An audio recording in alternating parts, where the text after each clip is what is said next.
welcome back to my channel. You know what time it is. You see her. Let's talk about it. Okay, I'm gonna open up today's chat with a quote from another song that I just adore by Alina Baraz. It's titled To Me. I'm not asking for too much.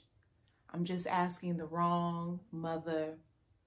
Go ahead, get your blanket, get your drink, get your tea. All right, get your pillow. Let's talk about it. Today, I want to talk about marriage and why, to me, it's important. To me, it's so many layers to this. And I want to talk about it one piece at a time, or just a few pieces of why marriage to me is important.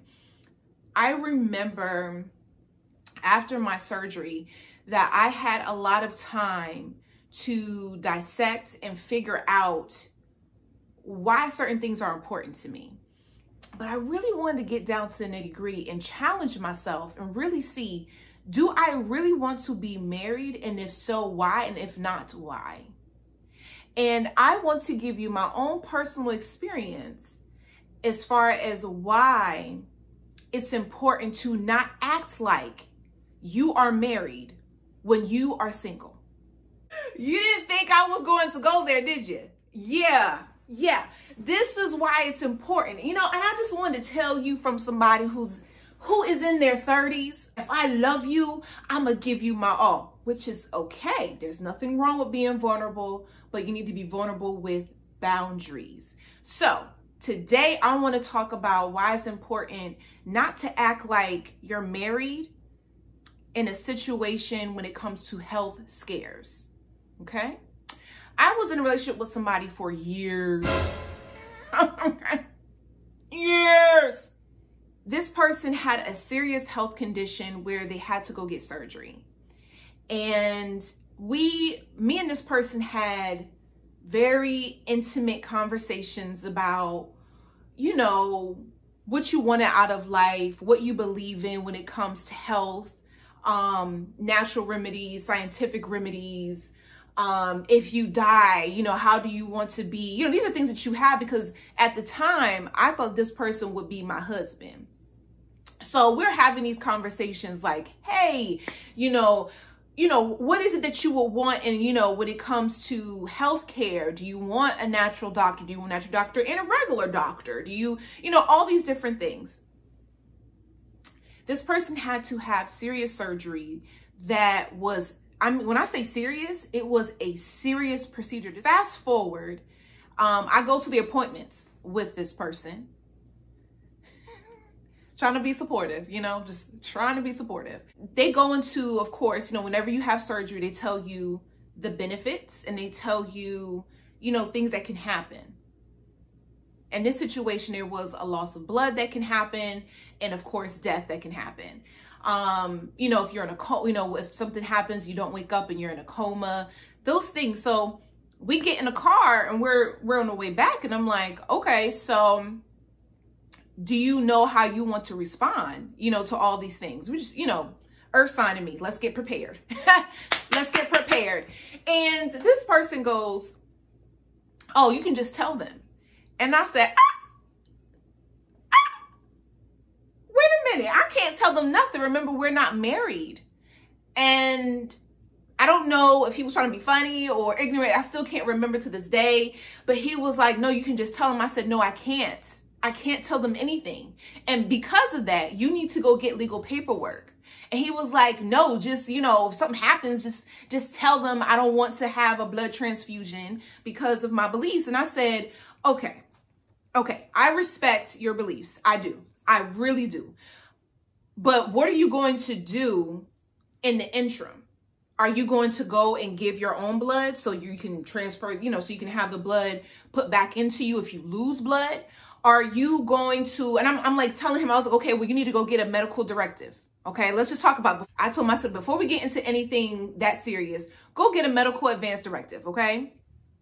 Go ahead, or get a medical power of attorney and choose who. It don't have to be me. Because at this point, when it comes to serious stuff like that, that's overwhelming. I'm like, you don't even have to choose me. I mean, you can choose a brother, you can choose a sister, you can choose your mama, somebody. But I told that person, I said, look, I told him, I said, look, if stuff hits the fan, they're not going to look at your girlfriend. I have no legal nothing to you. They're going to look at your mom. And I said, and if you don't feel like filling it, because to him, filling out the paperwork was almost, I guess, like scary to him. And I understand that. From his perspective, from what I can remember, if he was to sign a medical directive or a medical power of attorney, maybe he felt like it was going to happen because he put it on paper. You know, and I understand. I get it. I get it. It's scary. It's scary. But you just have to prepare for stuff. So fast forward. And I was like, look, if you don't want to fill out the paperwork, at least go and have a conversation with your mother. Because they're going to go to her. Because she is your next of kin. You're not married, bro. We're not married. You know what I'm saying? So go to your mother, you know what I'm saying? And talk to her about what you really want. Weeks go by. Weeks. Now we're like a week or two before this person's surgery. I asked him, hey, did you go talk to your mom? Nah, no, I don't know how to have these conversations with her. Oh my gosh. Oh. I said, okay. And at the time I was stressing out because I'm like, this is somebody who at the time I was in love with. I love this person. And I'm like, look, I just want you to have, I want you to be okay. And just in case, because of the seriousness of your medical condition and the seriousness of the surgery, you need to be prepared. Y'all, surgery date comes up the day before the surgery. Now he's like, how do I get this power of attorney? Oh, I know. No, God, please, no. Within 24 hours, okay, of your surgery, talking about how you get this paperwork. Sorry, no, I'm not doing no research. You are a grown man. Let's just fast forward. Fast forward to the surgery. What do y'all think happened? Something happened where this person, they were like, hey, there's nothing on file saying that you want to accept blood or you don't want to accept blood. If you don't want to accept blood, you got to sign this piece of paper, and then you got to tell us if you want us to resuscitate or not resuscitate. You need to tell us if you want a coma, how long you're gonna be in a coma. Like when I tell you the medical, the hospital had it all down, okay? And I'm sitting there like this. I told you. Who wants to make these decisions in the bed? And then when you're about to go back there, you're already nervous. Of course, this person's mother was right there. And he goes, I don't want to sign anything. I don't want to make the decision. And his mother's sitting right there. And she goes, well, if you don't sign anything, I'm going to tell them to give you blood. So I just sat back like this.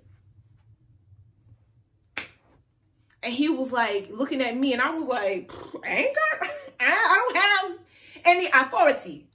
I have no authority here. There's nothing that I can say. Because at the time I was his partner, his girlfriend. Of course, I know intimate details of your spiritual beliefs and how you feel about things, but you have not discussed that with your mother. And at the hospital, yes, they will respect your decision, but they're here about your life, your body. Like, what are the benefits of your body? Y'all, a whole hot mess.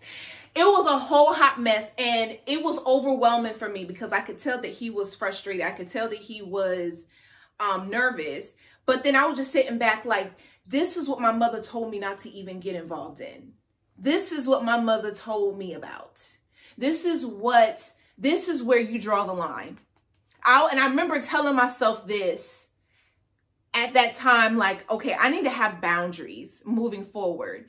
Like, we really need to have a real conversation because you cannot be upset. You cannot be upset about any decisions that's finna be made by your mother, and you cannot bring that back onto me. Because at that point, I think we were in a relationship for a while. I wanted to share my personal story with you guys to let you know that, hey, if you don't believe in marriage, then so be it. If you're with a person and you're like, I don't want to be married, that's not what I want to do, you need to make sure that you have a medical directive. You need to make sure that you have a medical power of attorney. You need to make sure that you have a living will. especially if you know there's certain things going on with you and you're about to go into surgery and you're about to have certain things done. And you need to make sure, if you don't want to write it down, then make sure that your parents or whoever it is, your next of kin, understands what your needs are. Okay? And if you're in a relationship and you're put in a position between you and that next of kin, step back. Step back. Because there's nothing there for you. Okay? And to me, and I remember at that point saying to myself that what am I doing? I believe that at that moment, that was a pivotal moment in that past relationship to show where I stood. It was very clear. It was very clear because what I wanted and what that person wanted were two different things. And if you're okay to stand like that, then that's on you. But just really, really think, what do you want as a person? And act accordingly. That's all I'm going to say. That's all I'm going to say. Take that. All right, y'all. That's it. That's all I got for you today. Hopefully you have your wheels turning. That's just one portion. That's just one portion. All right, I got more for you. But all right, y'all. Thank you for hanging out and chilling. Until next time.